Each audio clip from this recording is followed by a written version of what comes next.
desisyon kung maglalabas ng arrest warrant laban kay Senador Marcoleta at iba pa. Patuloy daw pong hinihintay Naku, until what time ba? ni Val Gonzales. Sandigan ba? Until what time open dyan?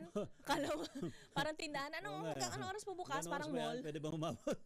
Ating alamin sa report ni RH5, Val Gonzales. Val. At Talisaya, hanggang sa mga oras na ito ay wala pang inilalabas ng Sandigan Bayan sa plunder case na kinakaharap ni Senador Rodante Marcoleta, dating Congressman Mike Defensor at dalawang iba pa. 6 na minuto na lamang, Ray at Miss Thea ay magsasarado na itong korte na alas 5 ng hapon at patuloy na nakaabang ang mga miyembro ng media pero wala pang anunsyo mula sa mga maestrado. Ilang oras matapos na maisampa ang non-bailable case na plunder charges laban kina Marcoleta, Defensor at mga negosyanteng sina Joseph Espiritu at Aristotel Viray, ay agad na nairapol ang kaso sa 4 na dibisyon ng Sandigan Bayan. Ito may kinalaman pa rin sa manoy 75 million peso campaign donation na natanggap ni Senador Marcoleta noong 2025. Matatandang Mayo 26 nang maglabas ang Sandigan Bayan 7th Division ng precautionary hold departure order laban sa 4 kaya hindi sila maring umalis ng bansa bang tumatakbo ang investigasyon na muli ibinigiit ng ombudsman na hindi pa mamulitika kundi base sa merito ang pag-usap ng kasong plunder laban dito kay Senador Marcoleta, Defensor at dalawang iba pa. Mula rito sa 3rd Division ng Sandigan Bayan dito sa Quezon City, ako si Val Gonzales, DZRH, una sa Pilipinas, una sa Pilipinas. Hindi sila mag-overtime, Val? Hanggang 5 lang talaga? Oo.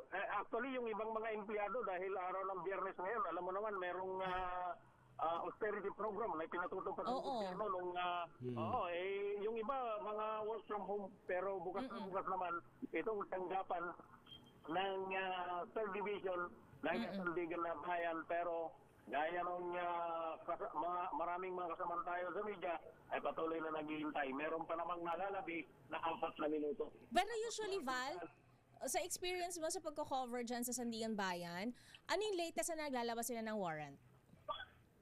Actually, mayroong mga pagkakataon katulad nung nangyari nung kamakailan, yung sa flood control project cases na nakasampa dito sa Sandigan Bayan, Mistaya. Merong nailabas na pala pero hindi na inform sa media at minsan nailalabas ng alas 11 ng gabi. Pinakamahuli nun alas 11 ng gabi nung nung malaman ng media na meron pala. pero nailabas ng earlier than 5 p.m. Oo, ganun. Malaki ang posibilidad na ganun din yung mangyayari. Siyempre, so abangan na lang ninyo, baka nailabas na. Oo, palakasan na lang ng sources yan. Pero kanina ay lumabas itong si Atty. Pulma ang Sandigan Bayan. Pero as usual, ay walang binibigay na detalye. Mauuna niyan si Val Gonzales. Malalaman ni Val Gonzales kagad yan. I-break mo agad sa atin yan, Val Gonzales, ha?